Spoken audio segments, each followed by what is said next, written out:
You laugh every time in the beginning.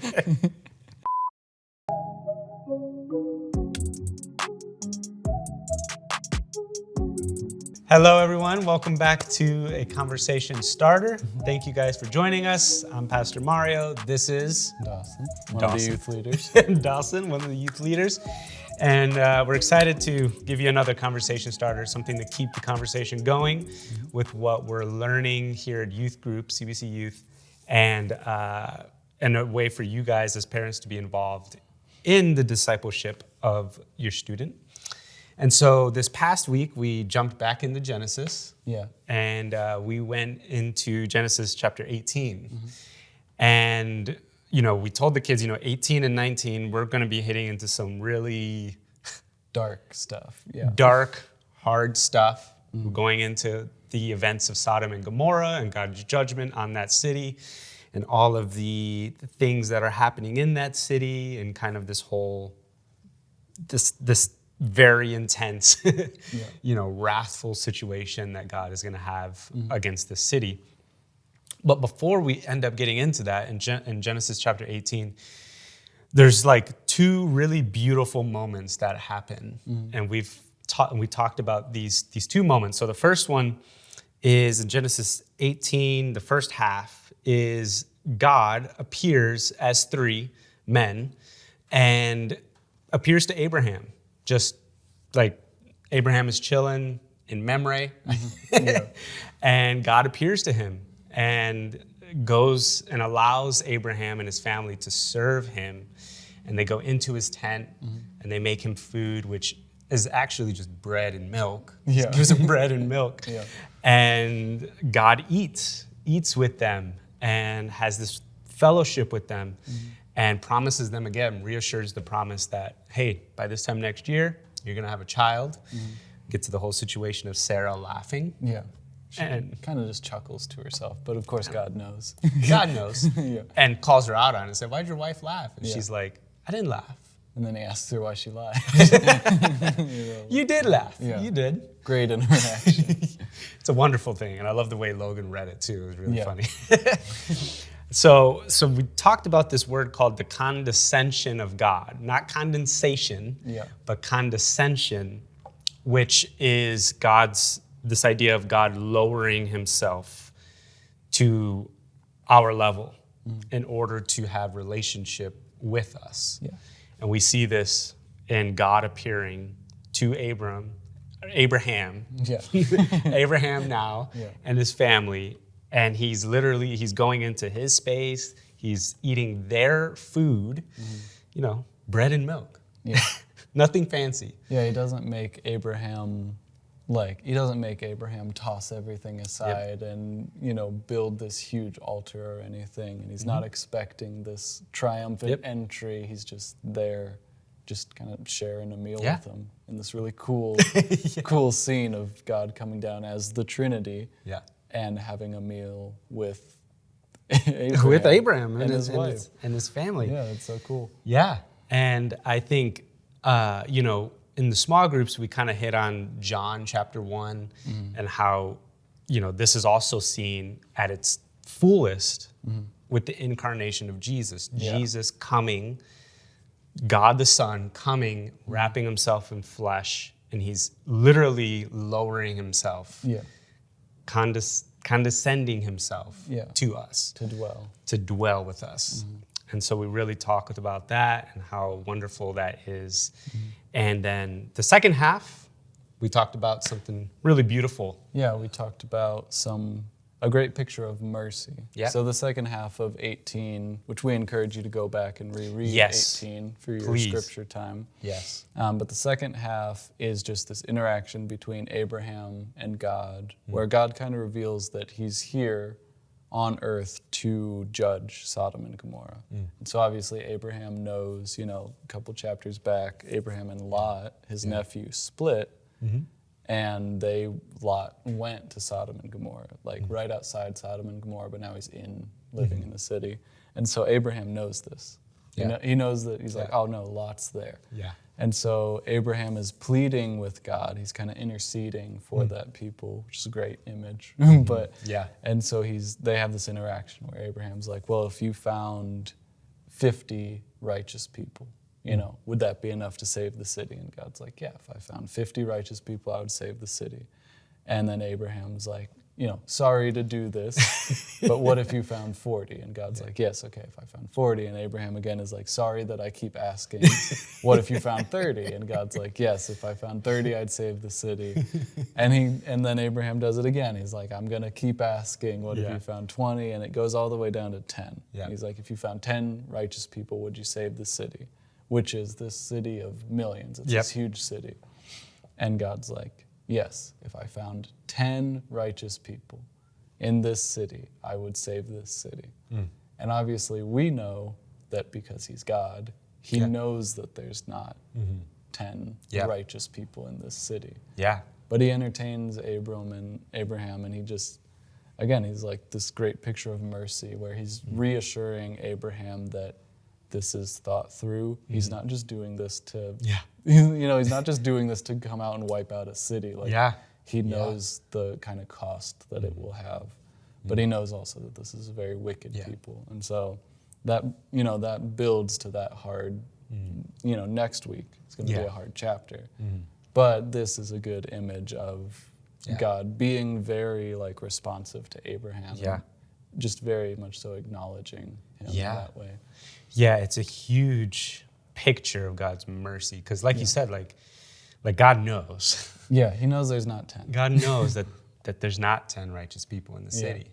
And so, this is actually one of the questions, and I'm just going to interweave it here because we're on the topic of it. But when you're reading with your student, and you read through again, and you're reading this kind of intercession with Abraham, maybe ask them the question, why do you think God responded, to Abraham's prayers if he already knows there's not 10 righteous people there? Yeah. You know what I mean? Like, if he knows that there's not 10 righteous people there, why is he then not entertaining this pleading of Abraham? And, maybe you, parent, can just encourage your student to see this is a display of God's mercy. Yeah. He's showing and revealing himself as a merciful God. Yeah. If there was 10 righteous people in a city of millions, I would not wipe the city out. For their sake. And he's also showing Abraham the pure gravity of the situation. We know that this is a situation that God has, obviously he's thought this through. He's God, he knows what needs to happen. He knows what he's doing. Yeah. And so he's just kind of letting Abraham in on the gravity of the situation a little bit too, where he's like, there's not 50. Yeah, there's not 40. This number just dwindles down to the point where it's a last resort from Abraham. And even that, there wasn't enough in this wicked place. There just wasn't enough. So. Yeah, there wasn't. And so, I think next week we're going to be talking about some hard stuff. Again, stuff going on in the city, even Lot, Abraham's nephew, some hard stuff that he does. Yeah. And we're going to see the reasons for God's judgment and wrath for wickedness and sin, and talk a little bit about that. But this chapter really sets up these two characteristics of who God is. Yeah. That he is a God who wants to dwell with us to the point that he would lower himself. And John, in chapter 1 of John, even says that, or Philippians actually, Philippians 2 says that he would give up his divine rights in order to be made human and come and dwell with us. He would submit to the things that we're submitted to, the things that he literally put over us, and he would submit to them himself. He would submit to him himself. And then this mercy, that he's a merciful God. Yeah. That if God didn't necessarily have to punish sin, if there were people in the city who were followers of the righteousness of God and, wanted people to be known as righteous people and to be, pretty much if there were people in the city to evangelize the city, then he would have let them. He would have saved the city. because he knew that there would be righteous people there to produce more righteous people. Yeah. He's a merciful God. And so, you had that question, if God knows that there's not 10 righteous people, why would he then respond to Abraham's prayer and entertain his prayers? Why would he listen to them? Why wouldn't he just tell Abraham, there's not? Yeah. And so this is just how it's going to be. Yeah. But I think another question maybe, Yeah, this one goes back to the first part of the chapter. Yeah. It goes back to God coming down, dwelling with Abraham. And I think that is a difficult concept to nail because he comes to Abraham how Abraham is. And so it can be a good time to ask okay, is it difficult for you, or why would it be difficult for you to imagine God coming to you just as you are? Again, Abraham threw together some bread and some milk, and he curdled some milk. Yeah. But, he didn't even throw it together. He's like, Sarah, bake some bread. And so it could be a good reminder that okay, they didn't have this whole feast prepared. They didn't have even the prime of what they had. They didn't get their best livestock together. They didn't get, this was just God coming and dwelling with Abraham in a situation where Abraham wasn't even necessarily super prepared for it. It doesn't seem like he knew this was going to happen. No. He kind of just walked out of his tent and saw 3 people standing there, and he's like, oh, that's God. That's all of God. And so, but it can be a good time to reinforce, one, God does meet you where you're at. He does come to you as you are. And then 2, reinforce why do you think that, why might you struggle to grasp that? To grasp God coming to you as you are, just you, just he's you. a personally relational God. This is a good time to ask, do you struggle with thinking of him as a personally relational God, Which I think a lot of teens probably do. I think, a lot of adults do. Yeah. If you're honest, some of your parents probably do. It's the idea that God wants to be and dwell not only with, but in the real me is the junk that's in there? We're literally indwelt now, That can be a crazy concept that again, your past mistakes always try to butt their heads in there and be you don't actually deserve that. And so it can be a great time to reinforce, no. Because again, we looked at a couple weeks ago the place Abraham was in where he was laughing in God's face. And even in this chapter, Sarah laughs, not to God's face, which is bad, but she still laughs. They are still in a place of kind of doubting that God's going to fulfill this promise. And if not doubting, at least not entertaining the thought as much as they could. And so it's a good reminder that okay, and he came and he ate a meal with them, as the Trinity. He came down in his fullness to eat that meal with them.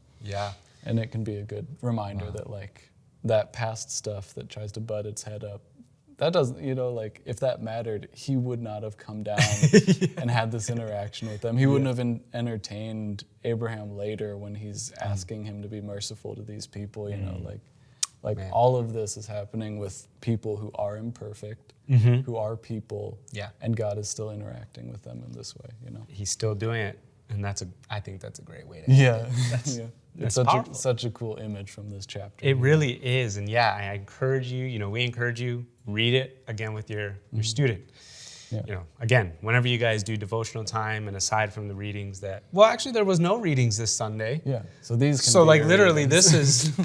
this is literally it. And so just read all of Genesis 18. It's 33 verses. The kids read it here, so took us 5 minutes. Took us 5 minutes. And that's multiple kids reading it.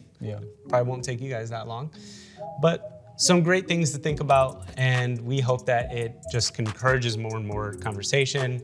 I hope it deepens the students' faith and even allows you an opportunity to communicate more on spiritual matters and even testimony of you and your family, your spouse, and just your own walk with Jesus and how he's kind of demonstrated these things about himself in your own life.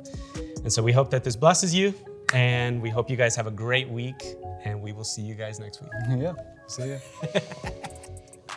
Hello, parents. This is Pastor Mario.